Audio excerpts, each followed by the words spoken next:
It didn't take long for the Warriors to look like the best team in the NBA again. Golden State responded after a rough loss Friday with a blowout 118-92 win Sunday afternoon at Smoothie King Center.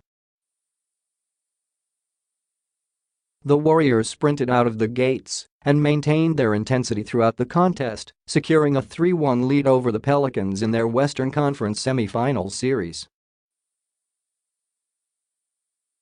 Here are 3 takeaways from Game 4. Warriors unleash Hamptons 5. After the Pelicans came out in Game 3 and smacked the Warriors in the mouth, Steve Kerr knew it was time to stop messing around. He sent out the Hamptons 5 to start Game 4, Stephen Curry, Klay Thompson, Iguodala, Kevin Durant and Draymond Green. That unit had never started a game in the regular season or the playoffs, but based on early returns, it should happen more often. The Warriors shot 62.5% in the first quarter and assisted on 12 of their first 15 made field goals. Each member of the Hamptons 5 finished at least plus 12 after the opening period. So, how did this group compare to Kerr's previous starting lineups? Well, The starters also kicked off the second half with a 10-2 run to push Golden State's lead back into double digits. It turns out putting your best players on the floor at the same time might yield positive results. Kevin Durant, professional scorer. The Warriors take great pride in ball movement, crisp cutting and making the next pass to keep the defense on its heels. That was evident on Sunday as Golden State totaled 28 assists, right in line with its regular season and playoff averages. However, the Warriors also have the luxury of simply feeding one of the best scorers in NBA history and letting him go to work.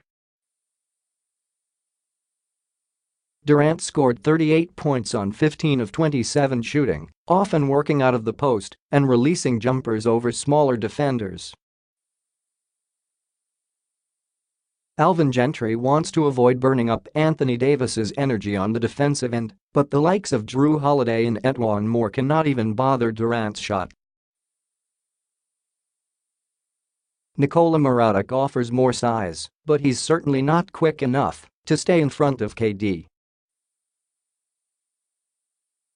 And at the end of the day, Durant is just going to make some contested shots, regardless of who stands in his way.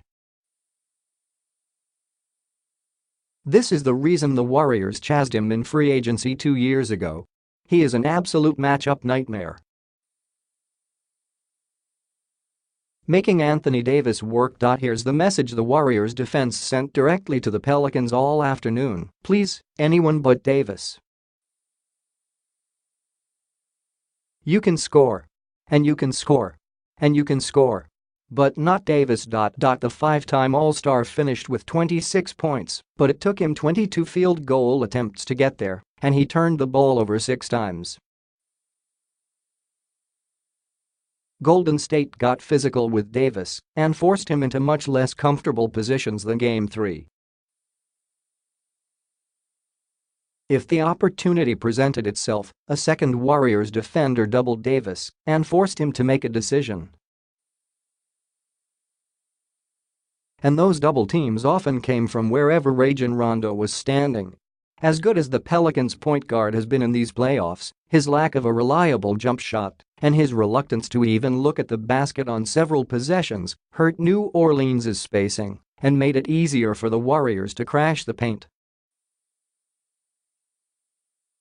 Moore, 20 points, and Holiday, 19 points, tried to keep the Pelicans within striking distance, but the massive difference in talent was evident in Game 4. The Warriors will let those guys play one-on-one as much as they want. They won't let Davis beat them.